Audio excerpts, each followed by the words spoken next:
Pauwi na tayo guys, pabalik na tayo. Baka abutan tayo ng high tide, di tayo makabalik.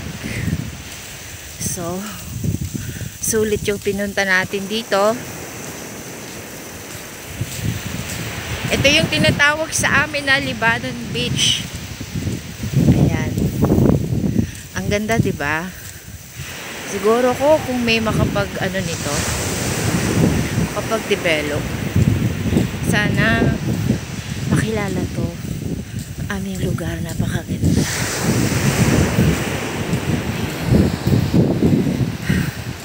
Dito lang po yan sa may Del Rosario, between Del Rosario tsaka Santo Domingo, Bacon, Sorsogon po, kapag gusto nyo pong puntahan. Ayan. So mararating nyo lang po ito kung low tide tsaka kung may bangka po kayo. Pero mas magandang pumunta kayo dito guys kapag low tide. Mas ma-appreciate nyo po. Ayan.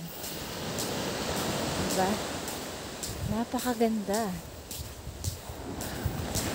Mga lugar na hindi pa nadidiscover ng karamihan. Pero once po na mapuntahan nyo to, hindi po kayo magsisisi.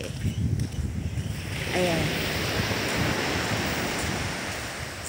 Diba? Hiningal ako guys.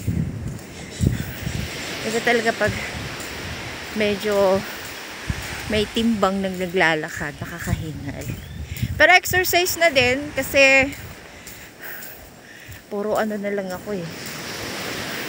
Puro sakay. Wala na, hindi na nauunat ang aking mga buto-buto. So okay na din. Diba? Sulit na sulit. Ayan. Kahit busog na busog yung mata ko sa tanawin dito guys. Ayan.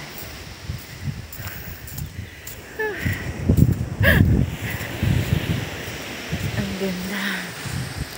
Diba? Ayan, dadaan na tayo sa mga malalaking bato.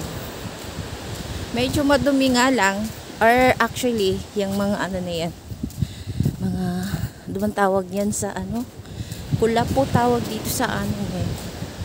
Kaya naman nagkaganyan yan kasi yung mga ano nakaraang araw panay ulan, tapos medyo matapang yung dagat, kaya hinila yan dito. Pagka mag high tide ulit, hihilahin din naman yan ulit, lilinisin ulit. So thank you for watching guys. Sana po nagustuhan nyo aking mga videos. Ayan. Don't forget to share po and follow. Thank you so much.